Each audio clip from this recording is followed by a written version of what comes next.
যেই সমস্ত ব্যক্তিগণ আজকে সমাজের মধ্যে বলে থাকে যে ওলি আউলিয়া মানার দরকার নাই, অথচ আল্লাহ পাক রব্বুল আলামিন কোরআনুল কারীমের মধ্যে ওলি আউলিয়াদের শান সম্পর্কে বর্ণনা করেছেন। আপনি সূরাতুল কাহাফের ব্যাখ্যা খুলে দেখেন, আপনি সূরা কাহাফের তরজমা খুলে দেখেন। সূরা কাহাফের মধ্যে আল্লাহ পাক রব্বুল আলামিন কয়েকজন নেককার বান্দাদের ঘটনা বর্ণনা করেছেন। তার মধ্যে একটি হলো আসহাবে কাহাফের ঘটনা। আল্লাহ পাক রব্বুল আলামিন সেটি বর্ণনা করেন যে যেই ঘটনাটি ঘটেছিল হযরতে ঈসা আলাইহিস সালাতু ওয়াস সালামের আগমনের পূর্বে। হযরতে ঈসা আলাইহিস সালাতু ওয়াস সালাম এখনো আগমন করেন নাই। ঠিক ওই সময় রোমের একজন জালেম বাদশা ছিল, তার নাম হলো দাকিয়ানুস। নাম কি ভাই? দাকিয়ানুস। দুনিয়ার বুকে কতগুলো জালেম বাদশা ছিল, তার মধ্যে একজন জালেম অত্যাচারী বাদশা এবং মূর্তি পূজারক অত্যাচারী জালেম বাদশা ছিল, তার নাম হলো দাকিয়ানুস। ওই দাকিয়ানুস সে রোমের বাদশা ছিল, সে মূর্তি পূজারী ছিল, এক আল্লাহকে বিশ্বাস করত না, তাওহীদকে মানত না। আমরা যারা ঈমানদার আছি, আমরা যারা মুসলমান আছি, আমরা তো এক আল্লাহকে মানি, তাওহীদকে বিশ্বাস করি কি করি না? তাওহীদকে বিশ্বাস করি তো। আল্লাহ এক। আল্লাহ পাক রব্বুল আলামিন কোরআনুল কারীমের মধ্যে ইরশাদ করেন, কুল হুয়াল্লাহু আহাদ। ইয়া রাসূলুল্লাহ, ইয়া হাবিবাল্লাহ, আপনি বলে দিন আল্লাহ আহাদ, আল্লাহকে এক, আল্লাহ এক। আল্লাহর তাওহীদের উপরে বিশ্বাস রাখা। যে সমস্ত ব্যক্তিগণ আল্লাহর একাত্মবাদের উপরে বিশ্বাস রাখবে না, ও কি কখনো ঈমানদার হতে পারবে? না, কখনো সেই ব্যক্তি ঈমানদার হতে পারবে না। ঠিক ওই সময় একজন জালেম অত্যাচারী বাদশা ছিল, যার নাম হলো দাকিয়ানুস। সে নিজে মূর্তি পূজা করত, এমন কঠোর মূর্তি পূজারও ছিল, দেব দেবীর পূজা করত। এমনকি তার অধীনে যেই সমস্ত জনগণ, যেই সমস্ত মানুষ বসবাস করত, তার রাজত্বে, তার জামানাতে মুলকে রোমের মধ্যে যেই সমস্ত মানুষ বসবাস করত, ওই সমস্ত ব্যক্তিদের সে মূর্তি পূজা করাতে বাধ্য করত। যদি কোনো ব্যক্তি তার কথাকে অস্বীকার করত, সে তাকে বলতো, তুমি যদি মূর্তি পূজা না করো, তুমি যদি আমার দেব দেবীর পূজা না করো, তাহলে তোমাকে আমি হত্যা করব। এইভাবে মানুষকে ভয় দেখিয়ে জনগণদেরকে, তার রাজত্বের অধীনে যেই সমস্ত জনগণ ছিল, যেই সমস্ত মানুষ ছিল, তাদেরকে সে অত্যাচারের ভয় দেখিয়ে, সে জুলুমের ভয় দেখিয়ে, সে বিভিন্ন ধন সম্পদের লালসা দিয়ে, লোভ দেখিয়ে সে মানুষকে মূর্তি পূজার মধ্যে নিয়োজিত করত। দেখেন ভাই, আজকে আমরা ওলি আউলিয়াদের দরবারে কেন যাব? আল্লাহর ওলিগণের দরবারে কেন যাব? কারণ আপনি যদি যতক্ষণ পর্যন্ত ওলি আউলিয়ার দরবারে যেতে পারবেন না, প্রকৃত আল্লাহর ওলির সান্নিধ্য লাভ করতে পারবেন না, ততক্ষণ পর্যন্ত আপনার মধ্যে ঈমানি জজবা পয়দা হবে না। ঈমানি জজবা কি হবে না? পয়দা হবে না, সৃষ্টি হবে না। কারণ সঠিক পথে কিভাবে চলতে হয়, সঠিক পথে নিজেকে কিভাবে চালাতে হয়, আপনি কিভাবে সঠিক পথে চলবেন, এটার শিক্ষা দান করবে আপনাকে আপনার পীর ও মুর্শিদ পাক। আপনাকে আপনার পীর ও মুর্শিদ পাক এটা শিক্ষা দান করবে, আপনাকে শিক্ষা দিবে। কিন্তু আপনি যদি আল্লাহর ওলিগণকে অস্বীকার করেন, তাহলে কি আপনি এই সমস্ত সঠিক পথে নিজেকে পরিচালিত করার শিক্ষা আপনি পাবেন? কখনোই পাবেন না। তো সেই জামানাতে ওই দাকিয়ানুস বাদশা, জুলুমকারী বাদশা, অত্যাচার বাদশা, সে মানুষকে জুলুম করে করে সে মূর্তি পূজা করাতো, এবং নিজেও মূর্তি পূজা করত। মানুষ আমরা যারা এখানে আছি, আমরা কেন আল্লাহর ওলিগণের দরবারে যাব? দেখেন, সঠিক শিক্ষা যদি আমি পেতে চাই, সঠিক শিক্ষা যদি আমরা লাভ করতে চাই, যদি সঠিক পথে যদি চলতে চাই, তাহলে আল্লাহর ওলিগণ ছাড়া, ওলিগণের সান্নিধ্য লাভ করা ছাড়া, ওলিগণের সহবত লাভ করা ছাড়া আপনি কখনো সঠিক পথে নিজেকে পরিচালিত করতে পারবেন না। ওই জামানাতে যখন দাকিয়ানুস বাদশাহ মানুষকে জুলুম করে, অত্যাচার করে সে ব্যক্তি মূর্তি পূজা করাতো, ঠিক ওই সময় 7 জন আল্লাহর ওলি ছিল, 7 জন আল্লাহর খাস বান্দা ছিল, যারা এক আল্লাহকে বিশ্বাস করত, আল্লাহর তাওহীদকে বিশ্বাস করত।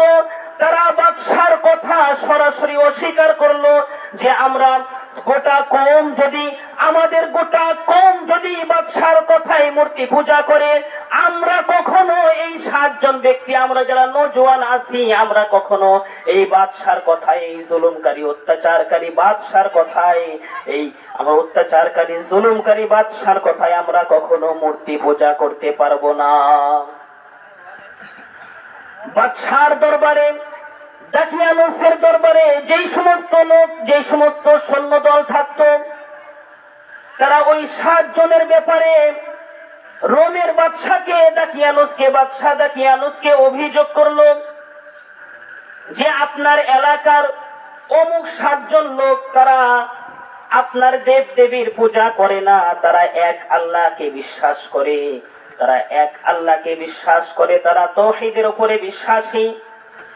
দাকিয়ানুস বাদশাহ যখন এই কথা জানতে পারলো, সঙ্গে সঙ্গে ওই 7 জন যুবককে বাদশার দরবারে হাজির করলো।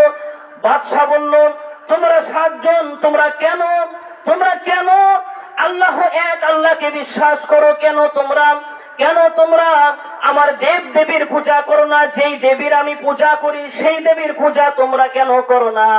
তখন ওই বাদশাকে ওই 7 জন আল্লাহর ওলি সরাসরি অস্বীকার করলো যে তোমরা যেই দেব দেবীর পূজা করো, তোমার জনগণ তুমি সহ যেই দেব দেবীর পূজা করো, যদি জীবন চলে যায় আমরা কখনো এই দেব দেবীর পূজা করতে পারবো না। বাদশা বলল যে তোমাদেরকে দেব দেবীর পূজা করতেই হবে। আমি যেই দেবীর পূজা করি ওই দেবীর পূজা যদি না করো, সকলের মতো তোমাদের জীবন আমি নিয়ে নেব। তখন ওই 7 জন আল্লাহর ওলি প্রতিজ্ঞা করলো, যদি বাদশার হাতে চলে যায়, এর পরেও আমরা দেব দেবীর পূজা করব না, কোন মূর্তি পূজা করব না। বাদশার মতো কোন অকৃত একটা মূর্তিকে, যার কোনো ক্ষমতা নাই, এমন মূর্তিকে আমরা কি করব না? পূজা করব না। ওই 7 জন ব্যক্তি তারা প্রতিজ্ঞা করলো যে জীবন যদি চলে যায় এরপরেও মূর্তি পূজা করব না। বাদশার সামনে যখন দেবীর পূজা করতেন, ওই 7 জন আল্লাহর ওলি যখন অস্বীকার করলো,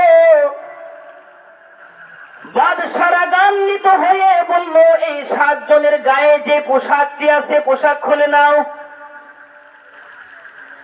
7 জনের গায়ে দামি দামি পোশাক ছিল, তারা রাজ পরিবারের ছিল। 7 জনের গায়ে থেকে পোশাক খুলে নিল। পোশাক যখন খুলে নিল, এরপরে বাদশা বলল, মাত্র তো পোশাক খুলে নিলাম, তোমাদের জন্য আরো কঠিন শাস্তি অপেক্ষা করতেছে। তোমরা যদি আমার কথা না শোনো, আমার কথা যদি অস্বীকার করো, তাহলে তোমাদেরকে আমি হত্যা করব, নিঃসন্দেহে তোমাদেরকে আমি কতল করে ফেলবো।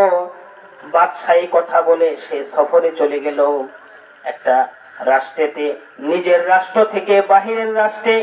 তিনি যখন ওই বাদশাহ যখন জুলুমকারী বাদশাহ যখন সফরে গেলেন, 7 জন আল্লাহর ওলিগণ তারা একসাথে বসে পরামর্শ করলো, বাদশাহ আমাদেরকে মাত্র কয়েকদিনের সময় দিয়েছে, আমাদের গা থেকে দামি পোশাক খুলে নিয়েছে। দামি পোশাক খুলে নেওয়ার পরে আমাদেরকে মাত্র কয়েকদিনের সময় দিয়েছে। আমরা যদি বাদশার কথা না মানি, দাকিয়ানুসের কথা যদি আমরা না মানি, তাহলে নিঃসন্দেহে ওই বাদশা আমাদের উপরে জুলুম করবে, এমন জুলুম করবে যে জুলুমের কোনো সীমানা নাই, অর্থাৎ আমাদের জীবনটা নিয়ে নিবে। সুতরাং এখন আমাদের কি করতে হবে? ওই 7 জন আল্লাহর ওলিগণ তারা শপথ নিল যে এই শহর থেকে, এই দাকিয়ানুসের রাজত্ব থেকে আমরা বের হয়ে যাব। বাদশাহ যখন সফরে গেল তখন ওই 7 জন ব্যক্তি রওনা হলো গুহার দিকে, যে আমরা এই অঞ্চলে থাকবো না, আমরা রওনা হয়ে যাব এবং একটা গুহার মধ্যে আশ্রয় নেব এবং সেখানে গিয়ে এক আল্লাহর ইবাদত আমরা করতে থাকবো। সুবহানাল্লাহ। 7 জন আল্লাহর ওলিগণ তারা রওনা হলো, গুহাতে আশ্রয় নিবে। পথের মধ্যে যখন রওনা হলো, ঠিক ওই সময় আল্লাহর ওলিগণের পিছনে পিছনে একটা কুকুর তাদের পিছনে পিছনে যেতে লাগলো। 7 জনের মধ্যে একজন ব্যক্তি সেই কুকুরকে বারবার তাড়াতে লাগলো, আমাদের জীবনে এরকম ঘটনা অনেকেরই ঘটে থাকে যে আমরা যখন রাস্তা দিয়ে যাওয়ার সময় আমাদের পিছনে যদি একটা কুকুর যদি আমাদের পিছনে পিছনে হাঁটে, আমরা কি সেই কুকুরকে নিজের সাথে আসতে দেই? আমরা কুকুরটাকে বলি এই সরে যা, এরকম বলি না? ওই 7 জন ব্যক্তিগণ যখন রাস্তা দিয়ে রওনা হচ্ছিলেন, গুহার দিকে যাচ্ছিলেন, তারা আল্লাহর ইবাদত করবেন নির্জনে। ঠিক ওই সময় যখন তাদের সাথে ওই কুকুর তাদের পিছু নিল, তাদের মধ্যে একজন ব্যক্তি সেই কুকুরটাকে সরে যেতে বলল। সেই কুকুরটা তাদের কথা না শুনে পুনরায় আবার তাদের পিছু নিতে থাকলো। এরপরে কুকুর আল্লাহর দরবারে ফরিয়াদ করলো, গো আল্লাহ, আপনি আমাকে আমার জবানটাকে খুলে দিন, আমি যে আল্লাহর ওলিগণকে, আল্লাহর খাস বান্দাদেরকে মহব্বত করি, এটা আমি আমার জবান থেকে প্রকাশ করতে চাই। সঙ্গে সঙ্গে আল্লাহ পাক রব্বুল আলামিন সেই কুকুরের জবানকে আল্লাহ পাক রব্বুল আলামিন খুলে দিলেন। কুকুর সঙ্গে সঙ্গে এইভাবে নিজের প্রথম যে সামনের পাটা থাকে সেই পা উঠিয়ে সঙ্গে সঙ্গে কুকুর উচ্চ স্বরে বলতে লাগলো, ওয়াল্লাহু ইন্নী উহিব্বুস সালিহিন। আল্লাহর কসম খেয়ে বলতেছি, আমি একজন কুকুর হতে পারি, কিন্তু আমি আল্লাহর নেক বান্দাদেরকে মহব্বত করি। সুবহানাল্লাহ। আমি একটা কুকুর হয়ে থাকি, আমি একটা কুকুর হতে পারি, কিন্তু নিঃসন্দেহে আমি আল্লাহর ওলিগণকে, আল্লাহর খাস বান্দাদেরকে আমি মহব্বত করি, আমি আপনাদের খেদমতে নিয়োজিত থাকতে চাই।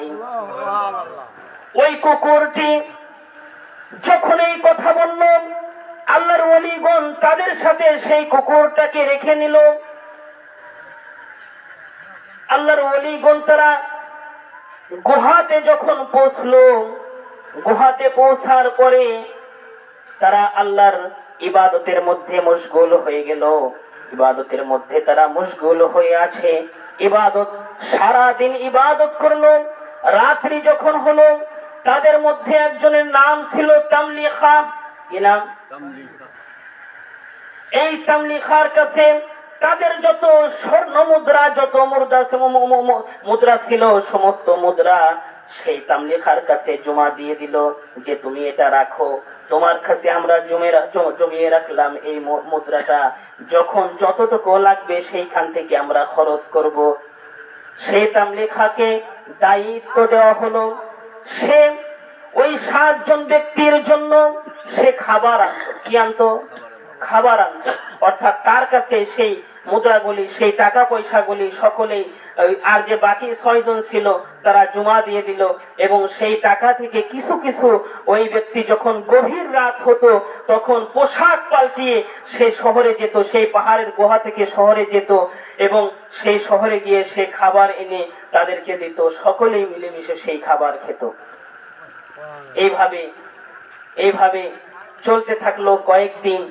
তখন বাদশাহ, জালিম বাদশাহ, জুলুমকারী বাদশাহ পুনরায় আবার যখন দেশে ফিরে আসলো, রোমের বাদশাহ যখন দেশে ফিরে আসলো, দাকিয়ানুস যখন দেশে ফিরে তার রাজত্বে ফিরে তার সিংহাসনে বসে যখন দেখলো যে ওই 7 জন যুবক এই শহরে আর নাই, কোথায় আশ্রয় নিয়েছে সেই শহরে, তারা এই শহরে আর নাই, তখন দাকিয়ানুস রাগান্বিত হয়ে সৈন্যদেরকে বলল যে এই 7 জন যুবক যেন এই শহরের বাহিরে পালাতে না পারে, কোন জায়গায় যেন আশ্রয় না নিতে পারে, কোন জায়গায় তারা আছে খুঁজে বের করো।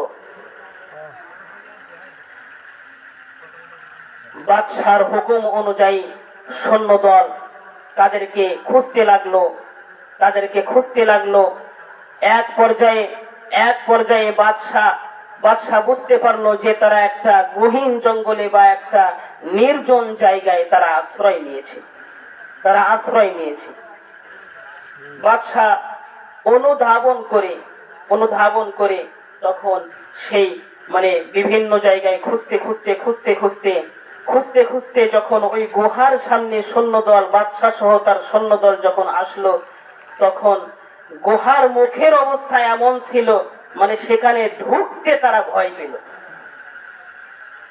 গুহার মুখে দেখলো যে বিভিন্ন ধরনের লতা পাতা এবং বিভিন্ন ধরনের পাখির বাসা, বিভিন্ন ধরনের এক কথা ঢোকার মতো কোনো কায়দা নেই। একটা গুহা বা একটা গর্তের মধ্যে যদি আপনি দেখেন যে গাছপালা দিয়ে ভরা, সেখানে কেউ কোনো ব্যক্তিকে ঢুকতে চাইবে যে এখানে কোনো মানুষ থাকতে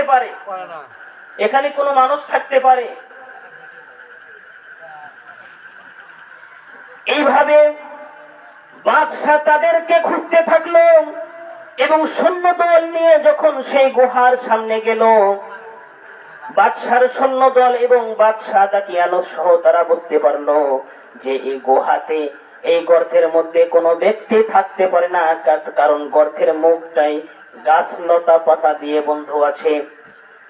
সঙ্গে সঙ্গে বাদশাহ হুকুম করলো, যদি